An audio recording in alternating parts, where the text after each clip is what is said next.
नमस्कार नन्हे दोस्तों, कैसे हो? आशा करती हूँ जो जहाँ पर भी हो अच्छे से हो, खुश हो और स्वस्थ हो। तो आज रविवार है तो एक रूपकथा की कहानी तो पढ़ना बनता है ना? तो आज अच्छा पहले मैं बताऊँ, बांग्ला में जो तारीख आज है वो है 24th, मतलब 24 श्रावण। श्रावण महीने की 24 तारीख और 22 तारीख को कवि गुरु रविंद्रनाथ ठाकुर की क्या बोलूँ, मृत्यु दिवस है। मतलब उस दिन वो हम लोगों को छोड़ के चले गए थे। तो इसीलिए आज जो मैं कहानी पढ़ने वाली हूँ, जो रूपकथा की कहानी मैं पढ़ने वाली हूँ, वो अच्छा पहले मैं बता दूँ, ये जो कहानी है मैं बांग्ला भाषा शेरा रूपकथा, बांग्ला भाषा में लिखा हुआ शेरा मतलब सबसे अच्छा रूपकथा की कहानी इस किताब से मैं लिया हूँ, पढ़ने जा रही हूँ। और इस किताब को संपादना किए हैं अहमद मज़हार। ये पब्लिश हुई है विश्व साहित्य केंद्र ढाका से। इसकी जो कवर पेज है वो बनाए हैं ध्रुव एश। और इनका जो तस्वीर इस किताब में जो भी हम तस्वीरें देख देख पाएंगे वो सारे पेंट किए हैं शैद इनायत हुसैन। तो चलो बच्चों, आज जो मैं कहानी, हाँ जो मैं इससे पहले बोल रही थी, आज जो कहानी हम पढ़ने जा रहे हैं वो रविंद्रनाथ ठाकुर, कवि गुरु रविंद्रनाथ ठाकुर की लिखी हुई है, ठाकुर का लिखा हुआ है। और वो जो कहानी है आज हम पढ़ने जा रहे हैं, तोता कहानी। तो बांग्ला में अगर मैं बोलूँ तो बोलूँ तोता काहिनी, है ना? तो तोते की कहानी। तो चलो बच्चों शुरू करते हैं। एक पंछी था, वो बहुत ही मूर्ख था, गंवार था। वो सिर्फ गाना गाता था, लेकिन शास्त्र नहीं पढ़ता था। वो फुदकता था, वो उड़ता था, लेकिन उसको तहजीब नहीं आता था, अदब नहीं था उसमें। तो राजा कहे, है ऐसे पंछी रखने से क्या फायदा? वो सिर्फ मेरे जंगल से फल खाता है और सबका नुकसान करवा देता है। वो मंत्री को बुलाए और बोले, पंछी को शिक्षा दो। राजा की जो क्या कहते हैं बोलो, भांजा, हाँ भागीना मतलब भांजा। राजा के जो भांजे थे उनके ऊपर ये दायित्व मिला उस पंछी को शिक्षा देने के लिए। पंडित लोगों को बुलाया गया, वो लोग आकर विचारने लगे। हाँ भैया, ये प्रश्न तो बहुत ही कठिन है, लेकिन उस जीव की अविद्या का कारण क्या है? तो वो लोग मीमांसा में बैठे, वो लोग तर्क करने लगे और फिर ये सिद्धांत में आए कि भाई वो जहाँ पर रहता है वो बहुत ही छोटा सा एक, मतलब टूटा फूटा सा उसका एक घोंसला है, वहां पर कैसे बिद्दा रहेगा है? बिद्दा थोड़ी ना जमा हो पाएगा, वो तो टूटा फूटा सा उसका घोंसला है। इसलिए सबसे पहले जरूरत है उसके लिए एक बहुत अच्छा वाला पिंजरा, घोंसला नहीं पिंजरा चाहिए। तो भाई बना दो एक अच्छा वाला पिंजरा। ये बोलकर राज पंडित लोग अच्छा खासा पैसा लेके चले गए। भाई वो नहीं नहीं, पैसा नहीं, दक्षिणा लेके चले गए। अब तब सुनार को बुलाया गया भाई, क्योंकि राजा बनाने जा रहे हैं वो पंछी के लिए पिंजरा, है ना? तो वो पिंजरा कैसे बनेगा? सोने से बनेगा। तो सुनारों को बुलाया गया। वो लोग ऐसा पिंजरा बनाए कि उसको देखने के लिए भाई देश विदेश से लोग आ गए। और सारे लोग उसको देख के बोले, हाँ भैया शिक्षा के लिए एकदम हदमस्त हो रही है। कोई कोई बोले, भाई शिक्षा अगर ना भी मिले तो भी कोई कोई मुसीबत नहीं, कोई मुश्किल नहीं है, पिंजरा तो बना है। हाय रे, सुनहरा पिंजरा है, सोचो पंछी का क्या किस्मत है। तो भाई ऐसे पिंजरा बना के सुनार लोगों को भी अच्छा खासा बख्शिश मिल गया। वो लोग भी खुश होकर अपने अपने घर चले गए। अब पंडित लोग फिर से बैठे पंछी को सिखाने। वो लोग अच्छा खासा अपने हुक्के में, यहाँ पर जिस इसका नाम दिया है नोशो, मुझे इसका हिंदी नहीं पता तो मैं इसमें हुक्का बता देती हूँ, है ना?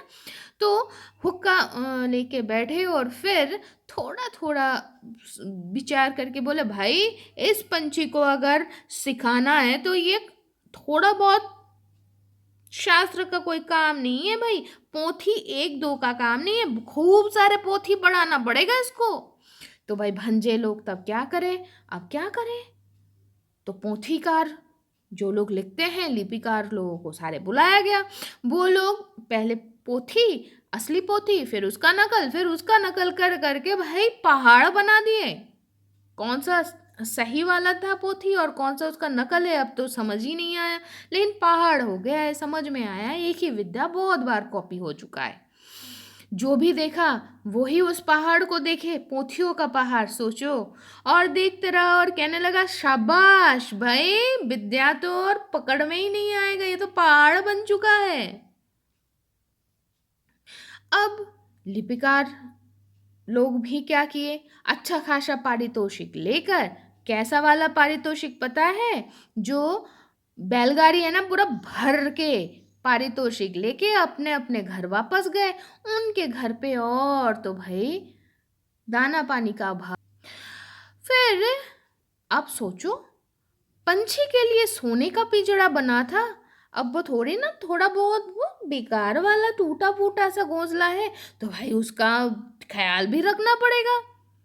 तो भांजे लोगों का, राजा के भांजे लोगों का नजरदारी का तो कोई सीमा ही नहीं रहा। इधर थोड़ा सा कुछ हो गए तो वहाँ पर उसको ठीक करवाना होता, उसको ठीक करे, वहाँ पर साफ करे, वहाँ पर करते रहे, पॉलिश करते रहे, और ये सब देखकर सारे लोग कहें हाँ भैया, उन्नति तो हो रहा है, दिख रहा है, सोने के पिंजरा चमक रहा है। तो लोग लग गए बहुत सारे, पिंजरे को चमकाना है, सोने के पिंजरा। तो सोने के पिंजरे को तो चमकाने के लिए बहुत लोग आ गए, उसके देखभाल के लिए भी बहुत सारे लोग आ गए। अब वो लोग सोने के पिंजरे को लेके काम कर रहे भाई, कोई अगर थोड़ा सा भी तोड़ के लेके चले गए तो, या कुछ नुकसान पहुंचा दिया तो उनके ऊपर नजरदारी रखने के लिए भी बहुत सारे लोग लग गए। और फिर वो लोग महीने दर महीने मुट्ठी भर करके, खूब सारा झोली भर भर के तनख्वाह लेकर अपने अपने संदूकों, जिनके पास संदूक पहले नहीं था, संदूक खरीद के संदूक को भर लिए भाई। और फिर सिर्फ वो क्या, वो लोग उनके ममेरे चचेरे फुफेरे, जहाँ जैसे तरफ जैसे भाई लोग थे, सारे लोग खुश हो गए। सारे लोग अपने दालान कोठा बनाकर वहां पर गद्दी में बैठ गए भाई। समझ में आ रहा है? पिंजरा बना है, सोने का पिंजरा। संसार में बहुत सारे भाव के लोग हैं, बहुत सारे अभाव भी हैं, है ना? और बहुत सारे निंदुक जो सिर्फ सिर्फ और सिर्फ खामियां ढूंढने जानते हैं, वो भी बहुत थे। मतलब भाव का अभाव हो या कोई सही में अभाव हो, लेकिन खामी ढूंढने वाले ऐसे तरीके का निंदुक का अभाव कभी नहीं था। तो वो लोग कहे सोने के पिंजरे का तो उन्नति हो रहा है, दिख रहा है भाई, लेकिन पंछी का खबर कौन रख रहा है? ये बात राजा के कान तक पहुंचा। वो अपने भांजों को बुलाकर बोले, भांजो, ये क्या बात सुन रहा हूं मैं? तो भांजे बोले, महाराज, सही बात अगर आप सुनना चाहते हो तो आप सुनार को बुलाओ, पंडित लोगों को बुलाओ, लिपिकार लोगों को बुलाओ, जो लोग उसको उस पिंजरे का देखभाल करते हैं उनको बुलाओ, जो लोग उस रखवा देखभाल करने वालों का तदारकी, मतलब उनके ऊपर निगरानी करता है, उनको बुलाओ। ये जो खामी ढूंढने वाले ये जो निंदुक है ना, ये लोग खुद खा नहीं पा रहे ना, इसीलिए गंदे गंदे बातें बोल के जा रहे हैं। जवाब सुनकर राजा को तो अवस्था समझ में आ गया। वो समझ लिए कि जहां तक वो समझ लिए और वहीं तक वो अपने भांजों को सोने के हार उपहार दे दिए, सोने के। फिर क्या हुआ? शिक्षा किस भयंकर तेजी से चल रहा है ये जानने के लिए राजा को बहुत इच्छा हुई। इच्छा हुआ तो वो स्वयं सोचे कि मुझे स्वयं देखना है। तो एक दिन वो अपने पात्र मित्र अमात्र को लेकर शिक्षाशाला में वो स्वयं उपस्थित हो गए। वो जहां तक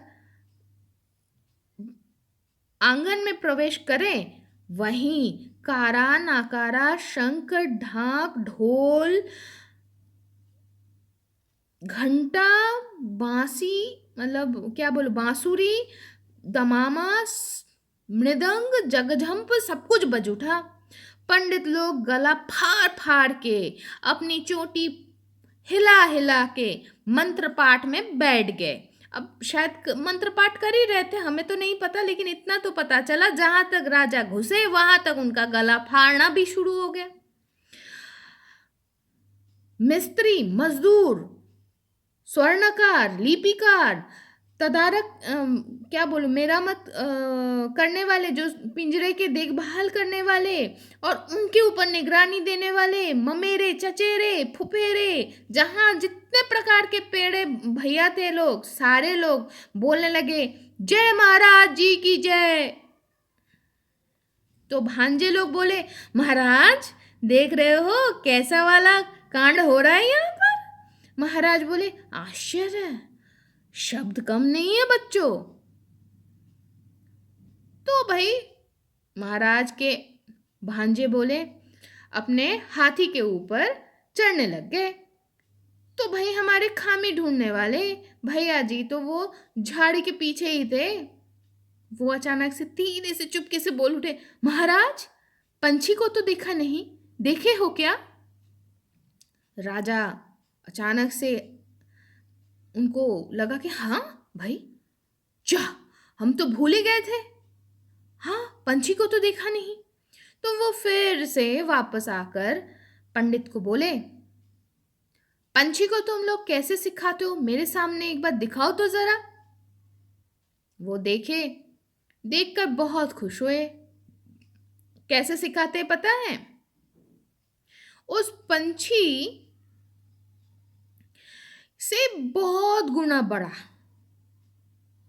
ये जो आयोजन हुआ है ना, वो इतना बड़ा है कि वो पंछी को देख ही नहीं पा, मतलब सही मायने में उस आयोजन के सामने पंछी इतनी छोटी है कि वो तो दिखाई नहीं पड़ता। इतना छोटा है कि वो दिखाई नहीं पड़ता। लगता है कि अगर हम पंछी को ना भी देखें ना तब भी चलता है, इतना बड़ा आयोजन है भाई, बहुत बड़ा है। तो राजा समझ गए आयोजन का तो कोई त्रुटि नहीं है। और लेकिन उस सोने के पिंजरे में भले चाहे दाना नहीं है, भले चाहे पानी नहीं है, लेकिन बहुत सारे पहाड़ प्रमाण से पोथी तो है। और उसके वो पोथियों का जो पन्ने हैं ना, उसको फाड़ फाड़ के कलम के आगा से वो उस पंछी के चोंचों के बीच में मुंह में ठूसा जा रहा है। उससे उसका पता है गाना तो बंद हो गया, वो तो चिल्ला भी नहीं पा रहा है, ऐसे उसके मुंह में पोथियों का पन्ने ठूसा जा रहा है। देखकर ना शरीर रोमांचित हो जाता है। राजा भी रोमांचित हो गए कि पंडित लोग कैसे पढ़ा रहे हैं। राजा हाथ गए और चढ़ते कान को मड़ोड़ने वाला जो सरदार, तुम ना वो खामी निकालने वाला जो भैया है ना, उनके कान को अच्छे से मड़ोड़ देना। हाँ हमें कह रहे थे पंछी कैसे है देखा नहीं, हाँ हमें कह रहे थे उन्नति हो रहा है, पंछी कैसा है कोई देखा नहीं। पंछी धीरे धीरे बहुत ही अदबदार होने लग गया। वो अर्थ समझने लगे, गार्जियन लोग समझने लगे, अरे भाई बहुत अच्छा, बहुत उन्नति हो रही है उस पंछी का। तब भी सुबह अपना नैन खोल कर देखता और बहुत ही अन्याय बेअदबों की तरह अपने पंख फैलाने की कोशिश करता। और कभी कभी पता है वो अपने वो कमजोर होंठों से, अपने वो कमजोर चोंचों से उस सोने के पिंजरे को तोड़ने की कोशिश। कुतवाल आया, वो कहने लगा हैं ये कैसा बेअदबी है? तो शिक्षा महल में तो शिक्षा महल में कामार आ गया। कामार, कामार बोले तो लोहार। लोहार आ गया। वो हथौड़ा और आग लेकर उस, पता है, लोहे का शिकल, लोहे का चेन, लोहे का बेरी बना के चले गए। और पंछी का वो जो पंख है वो काट डाला गया। और उसके पैर में, सोने के पिंजरे में लोहे का बेर उसके पैर में डाला गया। राजा के जो संबंधी है वो लोग मुंह को फुलाकर बोलने लगे, हम्म, इस राज्य में पंछी लोग, पंछियां जो है ना, सिर्फ वो बेअक्ल ही नहीं है, वो लोग तो बेईमान भी हैं। तो तब पंडित लोग एक हाथ में कलम, एक हाथ में बल्लम लेकर खाने लग गए कि भाई देख के लगा सच में शिक्षा हो रहा है, सच में वो पंछी शिक्षित हो रहा है। लोहार का तो नाम पूरे देश विदेश में फैल गया।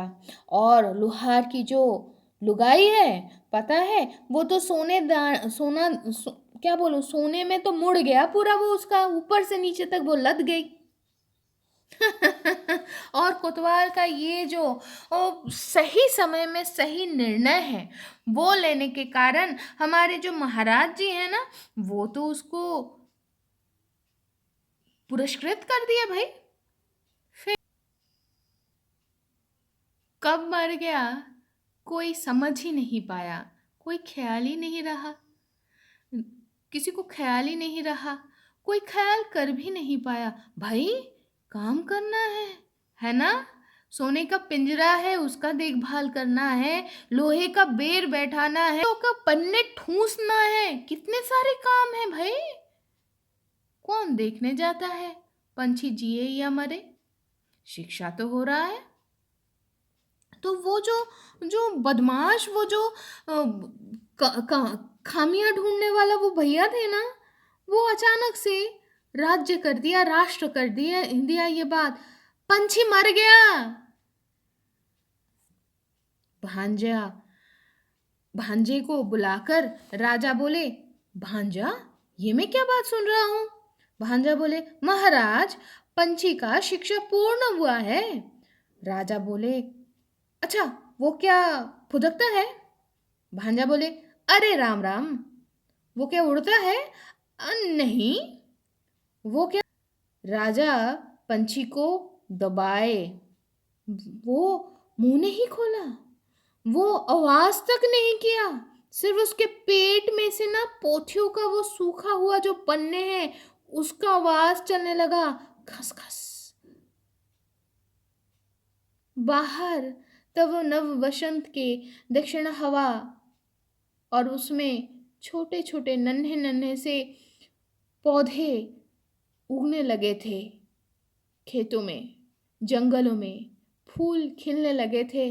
और उसके साथ उस दक्षिणा हवा में उस पवन, दक्षिणा पवन, एक अधूरी सी, एक रोने की, सिसकने की आवाज पूरे परिवेश में फैला दी। आज लग रहा था आसमान बिना बादल के रो रहा है, और उस रोने की सिसकी इस पवन में सुनाई पड़ रहा है। तो बच्चों, आज की कहानी तो यहाँ पर ही ख़त्म हुई।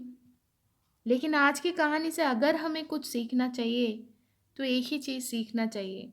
भले चाहे हम कौन से सिस्टम में हम लाइफ जी रहे हैं, हो सकता है कि वो सिस्टम कितना ही अच्छा हो या कितना ही बुरा हो, लेकिन एक ही सिस्टम हर एक के लिए कभी सही नहीं हो पाता, है ना? हर एक के लिए कभी भी सही नहीं होता। और हम हर कोई चीज़ हमारे पहुंच के बाहर या हमसे बहुत ऊंचा या बहुत दूर रहने वाले किसी को भले चाहे ना बता पाए, लेकिन अगर हमें कभी भी किसी मामले में, किसी भी पर्याय में, लाइफ में अगर कोई चीज़ सीखने में या लाइफ को जीने में कभी भी तकलीफ हो, तो हमें सहायता ढूंढने में शर्माना नहीं चाहिए। पंछी ने बोला नहीं, वो तोड़ने की कोशिश की। मैं ये नहीं कह रही हूँ कि सारे दोष पंछी की है, मैं सिर्फ इतना पंछी का है, मैं इतना कहना चाह रही हूँ बच्चों, अगर आपको कभी भी ऐसा महसूस हुआ कि हम नहीं कर पा रहे हैं, हमें कष्ट हो रहा है, तो आप बोलो, एलिवेट योरसेल्फ। आप बोलो, किसको बोलोगे? अपने माता-पिता को बोलो, अपने गुरुजनों को बोलो, अपने शिक्षक-शिक्षिकाओं को बोलो, वो लोग सुनेंगे। बच्चों, वो लोग आपके अंदर सिर्फ़ और सिर्फ़ कुछ ठूँसने के लिए नहीं बैठे हैं, वो लोग आपको सिखाने के लिए आए हैं, ताकि आपकी जीवन सुगम हो, ताकि आपके लिए आपकी जीवन जीना